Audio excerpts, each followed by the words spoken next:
A very good morning to you all students. As you all know, we are doing the revision modules of chapter 2 basic concepts of economics, and this is the fourth revision module. Okay, today we are going to do some concepts, and the first one is value. Value is the valuation of a commodity that is given by a household. Okay, suppose this marker pen is for rupees 20. So I say that this marker pen is giving me a value. Okay, I am writing it on board. So it is giving me a value of rupees 20. It is of something of use to me.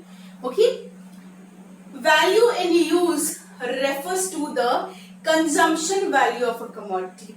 When you have something, okay, like example, you have water. So the utility or the satisfaction you are deriving from water is called the value in use. So the consumption value of a commodity is called value in use. Value in exchange is the amount that you get when you trade that commodity. Okay, so when I'm trading, suppose I'm selling you people a marker, so I'm keeping the value as rupees 20. So what is the value in exchange? The value in exchange of this marker pen is rupees 20. Okay. Paradox of value or water diamond paradox. Today we are going to discuss this. Okay, some people say that it is not necessary that something that has a high value in use will have a high value in exchange too. Okay, in the same manner, it is not possible that something that has low value in use will also have low value in exchange. So this is referred as the water diamond paradox. So what is that water diamond paradox? It states that also called water diamond paradox is also called paradox of value. It says that it is not necessary that when a commodity has high value in exchange, it will also have high value in use, and in the same manner, a commodity that has low value in exchange will also have low value in use. Okay, so we are going to explain this with the example of water and diamond. I have written here value in use, value in exchange. I have written here water, I have written here diamond. Okay, now what is the use of the water? Will you be able to live without water? I don't think so, because we drink water when we get thirsty. So what is the value in use of water? It is very high. Why is value in use of water very high? Because if I am not going to drink water, I may die. So water has a very high value in use. Okay, water has a very high value in use. On the other hand, value in exchange of water is very less. Okay, the value in exchange of water is very low. Why is it low? A Bisleri bottle or any mineral water, if you take, it costs you rupees 15 or 20, right? So that is a very low price. Okay, so water is something that has a very high value in use but a very low value in exchange. Water बहुत use होता है, उसका value in use बहुत high है, and the exchange value, okay, water has an exchange value of rupees 15 per bottle, so it is very low. If we talk about diamond, okay, diamond has a very low value in use but a very high value in exchange. Diamond, what rich women wear, okay, diamond is something that rich women wear. Diamond has a very low value in use and a very high value in exchange. Why is it so? See, what is the use of wearing a diamond? A diamond is a luxury product. It's not like that if you will not wear diamond, you will, vanish or something like that. It hardly is important whether you are having a diamond or not. Carrying a diamond is a matter of prestige. There is very low value in use of diamond. Diamond का कोई value नहीं है use का. क्यों? Because diamond पहनना जरूरी नहीं है. Okay, but diamond has a very high value in exchange. diamond is one of the most precious ornament that a woman will wear. Okay, so value in use of diamond is negligible. क्या होगा अगर diamond नहीं पहनेंगे तो? So value in use is very low. But when we talk about value in exchange, diamond is the most expensive ornament. Okay, most expensive ornament that a person wears. So it has a very high value in exchange. This is why we say that it is not important that a commodity that has a very high value in use will have a high value in exchange also. Okay, so we are studying in water diamond paradox. Water has high value in use and a low value in exchange, and diamond has a low value in use and a very high value in exchange. Got it? Water diamond paradox is clear to all. If it's not clear, just leave a comment below so that I'll be able to know what is the point you are not understanding. The next definition is market. A market is a setup or arrangement where buyers and sellers meet or interact with each other to strike a deal about the price and the quantity to be sold. Okay, so what is a marketplace? It is a setup or arrangement. A marketplace can be a marketplace, or it can be internet online marketing also. Okay, so any place where buyers and sellers can interact with each other is a market. Now, there are two kinds of market: goods market and factor market. Goods market are the markets where goods and services are bought and sold, and factor market is a market where factor services are bought and sold. So the basic difference between good and factor market is, in goods market, goods and services are traded, and in factor market, the factor of productions, okay, land, labor, capital, these are called the factor services. Okay, these are bought and sold. In goods market, the buyers are generally the households. Okay, we are the household, the consumers are the household. So we buy the goods and services from the firms. And in case of factor market, the buyers are firms or businessmen. The buyers in the case of factor market are firm. Firm need the factor of production for producing the goods. The firms need land, labor and capital for production. So in factor market, the buyers are firms or businessmen. Last point. The sellers are usually firms in case of goods market. We buy the goods from the producers or the firms. Okay. So who are the sellers in case of goods market? The sellers are the businessmen or the firm. And in case of factor market, the household or the owners of factor of production are the sellers. Okay. Land, the households only provide. Okay. The households means the people. Okay, the people will provide the land to the firm.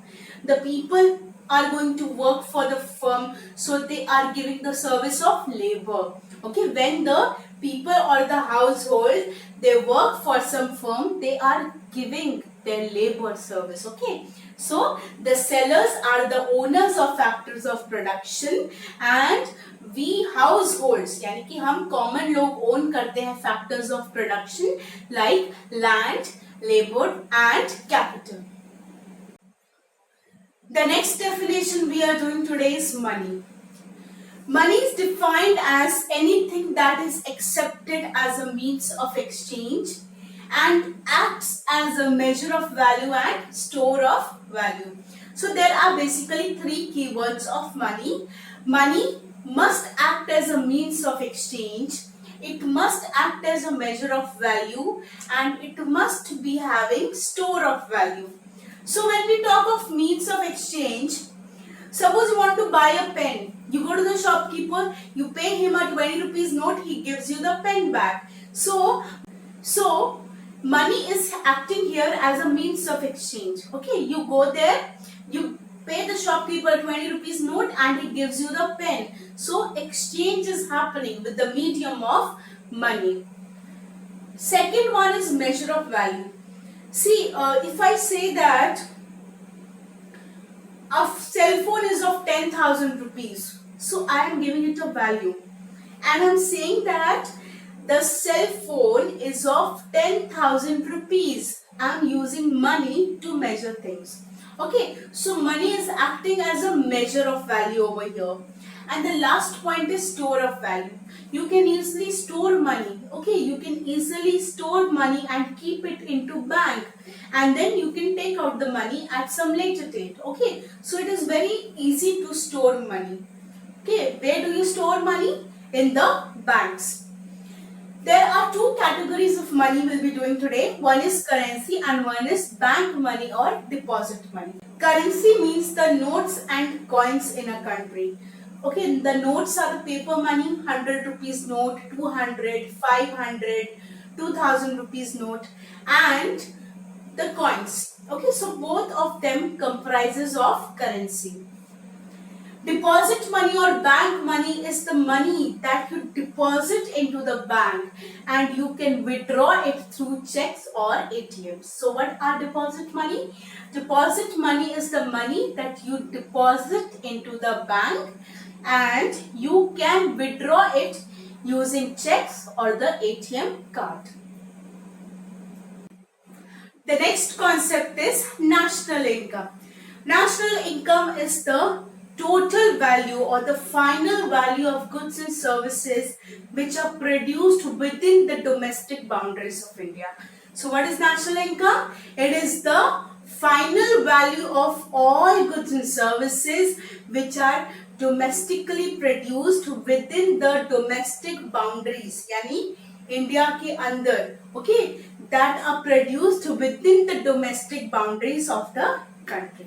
Okay, so national income, we measure it as value of goods and services. The next point is per capita income. Per capita income is the average income. Okay, per capita income is the average income of normal residents in a country. So whenever you calculate the average marks, how do you calculate the average marks? You take the marks of all the students and divide it by the number of students. Suppose you have 50 students in a class. So if you want to calculate the average marks, what you do? You add the marks of all 50 students and divide it by the number of students, that is 50. Same way, per capita income is also the average income. Okay, per capita income is the average income of normal residents in a country. And how do you get the per capita income? The formula is national income, that is total income, the final value of all goods and services in the economy. National income divided by total population. Okay, so the per capita income formula is national income divided by total population. Whenever question comes regarding the per capita income, 1 marks is for the definition and 1 marks is for the formula. You need to write the per capita income formula to get the full marks. The last concept we are doing today is saving. What do you mean by saving? Saving is that part of income which is not spent on consumption. Okay, what is saving? It is that part of income which is not spent on consumption. Suppose the income of a person is 2,000 and he is spending 800 out of it. Okay. So the income of a person is 2,000 and he is spending just an amount of 800. So what will be the saving? The amount that he is saving is 2,000 minus 800. जितनी income है उसमें से minus कर देंगे जो उसका expenditure है, consumption expenditure. 2000 minus 800, the saving will become 1200. So saving is that part of income which is not spent on consumption of a commodity. There are 3 categories of saving: personal saving, business saving and government saving. Personal saving is done by the households. We normal people, when we save our money in the bank accounts, that is called personal saving. Business saving is done by the business firms. Okay, business saving is done by the business firms. Business makes some profit, so out of that profit they try to save some money, termed as business saving. And the government saving is done by the government. When government collect a lot of taxes from the common people, okay, or from other sources. See, the main source of government revenue is taxes. Okay, so when government has more revenues and the expenditure of the government is less, there is government saving. So, what is meant by government saving? When the taxes that the government collect as revenue is more and the expenditure of the government is less, there is government saving. That's all for today, students. Please do watch the videos and comment below, students. Okay, the reason is that you must ask your doubts and you must clarify if you really want to know something, okay, regarding the subject matter. If you have any doubts, please comment in the section below. Thank you.